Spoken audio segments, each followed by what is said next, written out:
What's going on, guys? It's that time again for another review.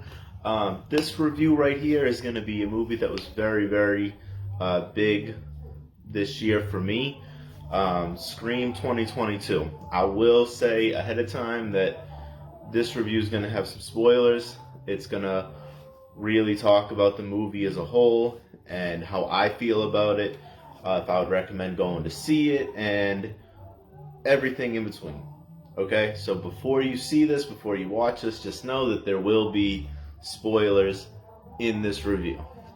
Alright, so the movie takes place about 12 years after the last one, Scream 4. Scream 4 took place in 2011. We're in 2022. Takes place about 10 years, give or take.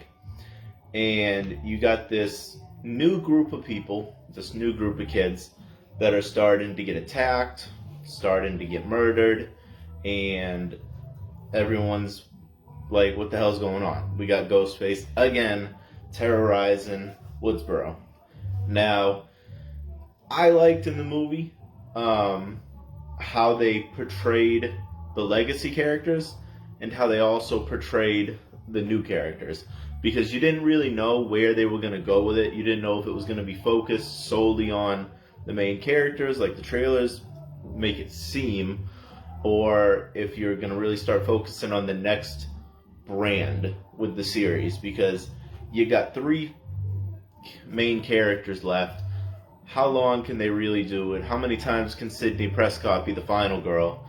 And same with Gale, Dewey, all them, so you got to really start, if you want to continue the brand, you got to really branch out and start to look for the new generation.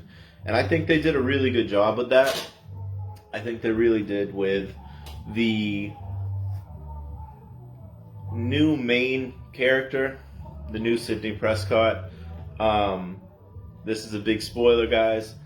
She is messed up in the head. She has these hallucinations. She sees things. She's pretty much psychotic. You find out later on that she is the original killer, Billy Loomis's daughter. So I really like the tie-in on that. I like how you got Billy Loomis, who's kind of like, if anyone has seen Dexter, he's kind of like the dark passenger. She keeps seeing him and having these visions, and I think that is really interesting for the movie, because you don't really see that in the Scream franchise.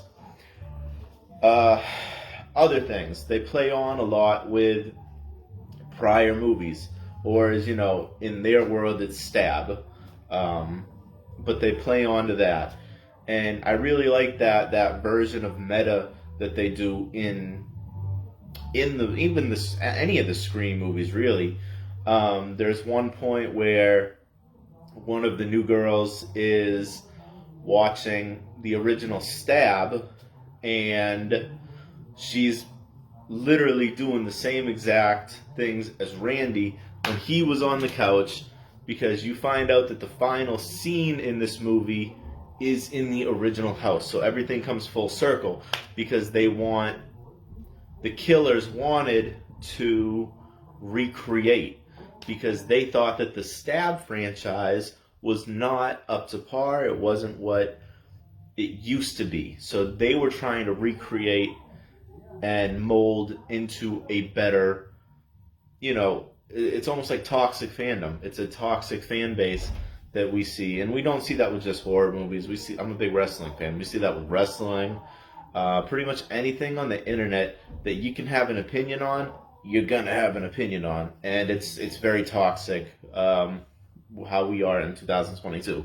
So, anyways, that's pretty much what the killers play off of. That's their motive. Is they don't like the way that the Stab movies have gone. They want to change it, and they kind of want to go back to the basics. And how do they do that? They recreate pretty much the original Stab by killing off characters in a certain way, by going to certain areas. killing off big people too, and this is the one thing that really got me in the movie. I did feel like there was going to be at least one legacy death in the movie. This one, you got a death of a legacy character, and you got not really legacy. She just made her appearance in 4, but you saw Deputy Judy, who's now Sheriff Judy. She got killed, her and her son, as well as the biggest legacy character and one of my all-time favorites in the franchise, Dewey. I really didn't like that. I thought that it could have been done in a better way. The way he got killed was very, very, not so much cheesy, just didn't make sense. You know, it got to the point where they shot Ghostface. He was on the ground. He was dead to rights. So what do? Instead of trying to unmask Ghostface, they run to the elevator. Then he puts the other two on the elevator. Then he says, come back, because he wants to shoot the person in the head, like we've learned from all the other movies prior. And that gave Ghostface enough time to recover. Ends up taking Dewey out. You don't see really a lot of Sidney Prescott in this. She's really a backup character. She's not one of those characters that's going to be in the movie for a long time. I think like the runtime of this was 2 hours or something like that. And you don't see her for no more than maybe 15-20 minutes in the whole thing. It really built off of the new cast and where they're going with it. And if they choose to go the route that I hope they go with, and they go with Billy Loomis's daughter, who she did an amazing job in the movie. She's a badass character. She's got that it factor for me to be the next final girl and be the next Sidney Prescott, even though you can never really be a Sidney Prescott. So I do recommend that you see this movie. I'm actually going to put it above in one of my top Scream movies. I would probably put this as my second favorite, but behind the original, because you know nothing's going to top the original Scream. That was just a masterpiece.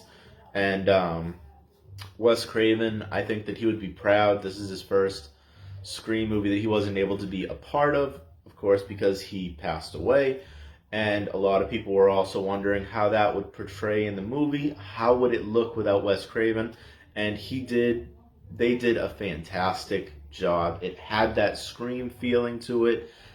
The killer/killers, I don't know, they were good. I really liked the motive. And yeah, I definitely would put this as one of my favorite Scream movies.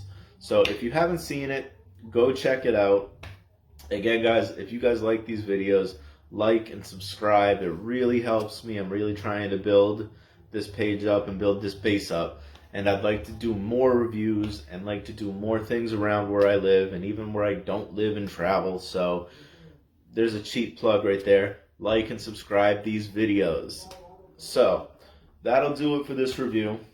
Check out Scream 5, or they're just calling it Scream at this point. And that's all I got for you.